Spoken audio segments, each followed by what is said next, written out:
ഞങ്ങളെ സംസ്കാരം എന്താണെന്ന് കാണിക്കുന്നതാണ്.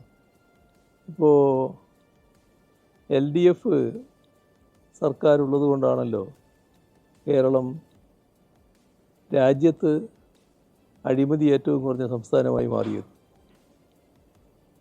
2016 അങ്ങനെ ഒരു അവസ്ഥ നമുക്ക് അവകാശപ്പെടാൻ കഴിയുമായിരുന്നു. ഈ 10 വർഷക്കാലത്ത് കേരളമാണ് രാജ്യത്ത് തന്നെ അഴിമതി ഏറ്റവും കുറഞ്ഞ സംസ്ഥാനം. അതിനിടയാക്കിയത് ഭരണത്തിന് നേതൃത്വം കൊടുക്കുന്ന LDFൻ്റെ സംസ്കാരം തന്നെയാണ്. LDF അഴിമതിയോട് വിട്ടുവീഴ്ചയില്ലാത്ത സമീപനമാണ് സ്വീകരിക്കുന്നത്. അതിൻ്റെ ഭാഗമായി ഉന്നതങ്ങളിൽ അഴിമതി പൂർണ്ണമായിട്ട് ഒഴിവായിരിക്കുന്നു. ഇത് ഒരു വസ്തുതയാണല്ലോ. അത് LDFൻ്റെ സംസ്കാരമാണല്ലോ. മറ്റേതെങ്കിലും കൂട്ടർക്ക് ആ സംസ്കാരം അവകാശപ്പെടാൻ പറ്റുമോ? ഇതിൻ്റെ പ്രത്യേകത കേരളത്തിൽ കാണാൻ കഴിയല്ലോ. കേരളത്തിലൊരു പദ്ധതി ഏറ്റെടുക്കുന്നു.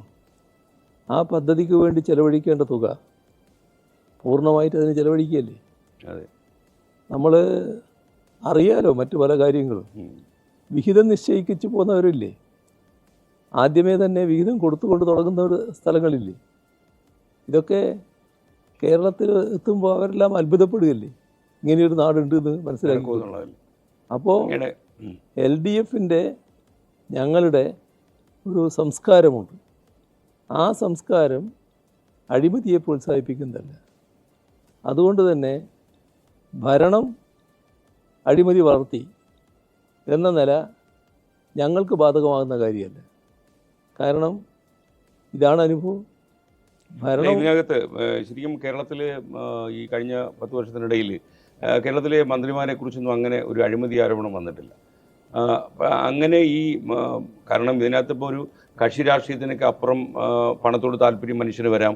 അങ്ങനെയൊക്കെയുള്ള ചെളിക്കുണ്ടിലേക്ക് ഇവർ വീഴാതിരിക്കാൻ അങ്ങ് ഈ മന്ത്രിസഭ നേതൃത്വം കൊടുക്കുന്ന ആളെന്ന നിലയിൽ അങ്ങെടുത്ത മുൻകരുതൽ എന്താണ്? ഇതിനകത്ത് ഒരുപക്ഷെ വരും കാലത്തും അങ്ങനെ തന്നെ ആയിരിക്കും അങ്ങയുടെ നിലപാട്. ഇത് വ്യക്തിപരമായുടെ മുൻകൈയുടെ പ്രശ്നമല്ല. ഞങ്ങളെല്ലാവരും കൂട്ടായിട്ട് തന്നെ ആ നിലയാണ് എടുത്തിട്ടുള്ളത്. അതിൻ്റെ ഭാഗമാണ്. ഏതെങ്കിലും ഒരാൾ വടിയെടുത്ത് ആരെങ്കിലും പിന്നാലെ നടന്ന് അവരെ നേരെ നടത്തിക്കുന്ന രീതിയല്ല LDFനകത്ത്. അതല്ല, അത് പൊതുവേ എല്ലാവരും ഒരേ സംസ്കാരത്തിലാണ്. ആ സംസ്കാരത്തിൻ്റെ ഭാഗമായിട്ടാണ് അഴിമതി ഇല്ലാതായത്. ഇപ്പോൾ കേരള നിയമസഭയുടെ അവസാന സമ്മേളനം, സാധാരണ നിയമസഭയുടെ അവസാനമൊക്കെ ആകുമ്പോൾ ഒരുപാട് ആരോപണങ്ങൾ ഉന്നയിക്കാൻ പ്രതിപക്ഷം താല്പര്യം എടുക്കുമല്ലോ. വാരിയിട്ട് കത്തിക്കുക നമ്മുടെ കമ്പ സ്ഥലത്ത് കിടക്കുന്നത്.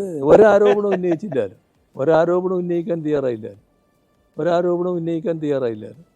ഇതാണ് നമ്മുടെ കേരളവും LDFും. ലോകത്തെവിടെയായാലും ഏത് സമയത്തും 24 വാർത്തകളും ഓഗ്മെന്റഡ് റിയാലിറ്റി പാക്കേജുകളും എക്സ്പ്ലെയിനറുകളും വിശദമായി കാണാൻ ഞങ്ങളുടെ YouTube ചാനൽ നിങ്ങൾക്ക് സബ്സ്ക്രൈബ് ചെയ്യാം.